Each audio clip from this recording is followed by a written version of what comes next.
বাংলাদেশকে বিশ্বকাপ খেলতে না দেয়ায় অবিচার করা হয়েছে বলে মন্তব্য করেছেন পিসিবি চেয়ারম্যান ও পাকিস্তানের স্বরাষ্ট্রমন্ত্রী মহসিন নাকভি। এর প্রতিবাদ হিসেবে পাকিস্তানও বিশ্বকাপ বয়কট করবে কিনা সেই সিদ্ধান্ত আসবে দেশটির প্রধানমন্ত্রী শাহবাজ শরীফ দেশে ফেরার পর। ইএসপিএন ক্রিকইনফো ও পাকিস্তানি গণমাধ্যম ডনের বরাতে জানা যায়, তাদের প্রধানমন্ত্রী বিশ্বকাপে অংশ নেয়ার ব্যাপারে যে সিদ্ধান্ত নেবেন সেটিই করবে পাকিস্তান ক্রিকেট বোর্ড। নাকভি স্পষ্ট করেন, আমরা সরকারকে মানি, আইসিসিকে নয়। তাই তো পাকিস্তান বিশ্বকাপ বয়কট করবে কিনা এবার সেটি নিয়ে তৈরি হয়েছে গভীর শঙ্কা। 2026 টি-20 বিশ্বকাপে বাংলাদেশকে অন্যায়ভাবে বাদ দেওয়ার জেরে ক্রিকেট বিশ্বে রীতিমতো শুরু হয়েছে তোলপাড়। ভারত ও বাংলাদেশের মধ্যে চলমান ঘটনার জেরে নিরাপত্তাহীনতার কারণ দেখিয়ে বাংলাদেশ ভারতে খেলতে অস্বীকৃতি জানালে ক্ষমতার অপব্যবহার করে বাংলাদেশকে বাদ দিয়ে স্কটল্যান্ডকে যুক্ত করেছে। আর এই সিদ্ধান্তের পরই ক্ষোভে ফেটে পড়েন পিসিবি চেয়ারম্যান নাকভি। তার মতে, ক্রিকেটে কোনো একটি দেশ অন্য দেশের উপর খবরদারি করতে পারে না, যেটা ভারত করে যাচ্ছে। নাকভি প্রশ্ন তুলেছেন, ভারত পাকিস্তান ম্যাচের জন্য যদি হাইব্রিড মডেল বা বিশেষ সুবিধা দেয়া হয় তবে বাংলাদেশ কেন একই সুযোগ পাবে না? বাংলাদেশ ভারত বিশ্বকাপ বয়কটের ইস্যুতে পাকিস্তান শুরু থেকেই বিসিবির পাশে দাঁড়িয়েছে। আইসিসির সাম্প্রতিক বৈঠকে বাংলাদেশই একমাত্র পিসিবির নিঃশর্ত ভোট ও সমর্থন পেয়েছিল। নাকভি মনে করেন, টাইগাররা বিশ্ব ক্রিকেটের বড় অংশীদার এবং তাদের বাদ দেয়াটা অন্যায়।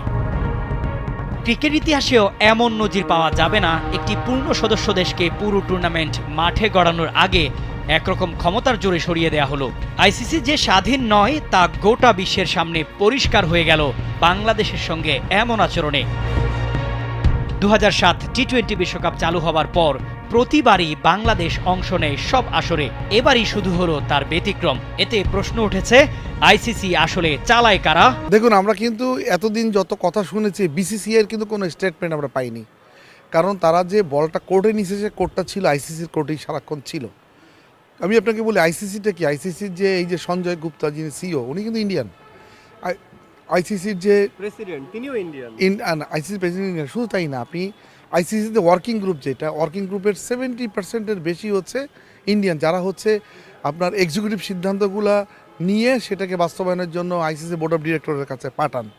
তাহলে কি দাঁড়াচ্ছে, যে আমরা ধরে নিচ্ছি যে বিসিসিআই দ্বারা প্ররোচিত হয়েই আইসিসি সিদ্ধান্তগুলো নিচ্ছে। এটা কি জনগণের মতো? আমারও এই প্রশ্ন থাকে। পাকিস্তান যদি শেষ পর্যন্ত না খেলে তবে পিসিবির কি কোনো বিকল্প পরিকল্পনা আছে? সাংবাদিকদের এমন প্রশ্নে নাকভি মজার ছলে বলেন, আগে সিদ্ধান্তে আসতে দিন, আমাদের কাছে প্ল্যান ABCD সবই তৈরি আছে। 7 ফেব্রুয়ারি নেদারল্যান্ডসের বিপক্ষে পাকিস্তানের প্রথম ম্যাচ থাকলেও বাংলাদেশকে বাদ দেওয়ার জেরে ক্রিকেট বিশ্বের সব চোখ এখন পাকিস্তান সরকারের চূড়ান্ত সিদ্ধান্তের দিকে। কারণ পাকিস্তান নিজেও এ জমানার নব্য শেকলটা ভাঙতে চায়। বাংলাদেশের শক্ত ও সাহসী অবস্থান অনেকের চোখ খুলে দিয়েছে। গোটা প্রজন্ম দেখেছে আইসিসির দ্বিমুখী নীতির আস্ফালন।